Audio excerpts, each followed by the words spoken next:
right, to sketch the following functions, the first thing I want to do on each of these is find, in a sense, one of the isotopes. Right, I want to find the vertical isotope, right? So I have a picture of high anxiety here. He's falling vertically there, right? And I do that by looking strictly at the denominator. And I said equal to 0, so x minus 3 equals 0, which I'd add 3 to each side and get 3. Or an inside liar, meaning this one would be x equals 5, because you would add the opposite to get there. Same thing here. This would be x equals 4. And this would be x equals 6. A little shortcut there to finding these. So these are my vertical asymptote for each one of these different four functions. I also want to find the horizontal one. Well, it looks like I have the horizontal one here is where the x values are the coefficients, which in this case would be a 1 over 1. So y equals 1. And you'll notice they're all x over x, or y equals 1 on this particular one. So all the horizontals on all four of these are going to be a 1. Okay? I'm also going to need to find some points. This time, as you can see here, for the y-intercept, I have a picture of the most famous interception. Two men playing football, they have y chromosomes. So, and that's just simply the y-intercept will occur when the x value is 0. So if I put 0 in all these x's, one thing left are the c terms. So in other words, it's negative 6 over 3, negative 4 over negative 5, negative 5 over negative 4. So my y-intercept will be, this one will be at 0, 2. Here it would be at 0, 4 fifths, because negative, negative cancel. This one would be 0, 5 fourths. And this one would be 3, 6, but 3, 6 reduces to 1 half. So these would be my y-intercepts that I can find very, very quickly on this.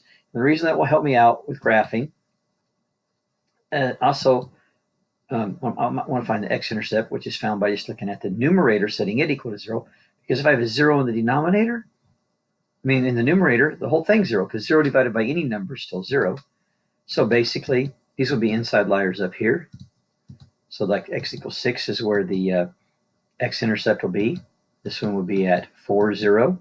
The other one will be at 5, 0, because it's, remember, they're like inside liars answers. And the other one will be at 3, 0. So I have found the vertical isotope, the horizontal isotope, the y-intercept, and the x-intercept. So now I can go graph these on all of these here, all right?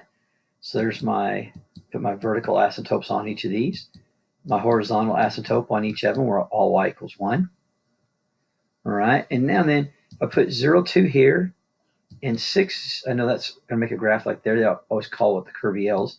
I have another one at 6, 0. So I know this is my curvy L's here. I will say when you do these graphs, either one's going to be on top or on the bottom. They can't be both, because then it wouldn't be a function. So over here, I put a point at 0, 4 fifths, which is there, and 4 zeros there. So this time it only gave me 1. So I may have to kind of go up here and pick a number bigger than 5, because I want to be right of this asymptote. And I put a 6 in here. 6 minus 4 is 2. 6 minus 5 is 1. So that means at 6, I'm at the point 6, 2. I put a dot there, so I know my curvy L is up there, not down here. That's the whole reason for that. This 0, 5 fourths means there's a dot there, and 5, 0 means there's a dot there, point there. So I can already know that my curvy L is there in there, although my curvy L here is not very good. Then over here I have one at 0, 1 half, and at 3, 0. Now notice these are both here, so that means I need to pick a number larger than 3. Well, the easiest number to pick larger than 3 would be 4. I mean, actually larger than 6. Larger than 6, I'm way out here at 6. It would be 7. 7 minus 3 would be a 4. 7 minus 6 is 1. The reason I like picking one number higher, because the denominator is always going to be 1. It makes the numbers easy to graph. So there'll be a point at 7, 4.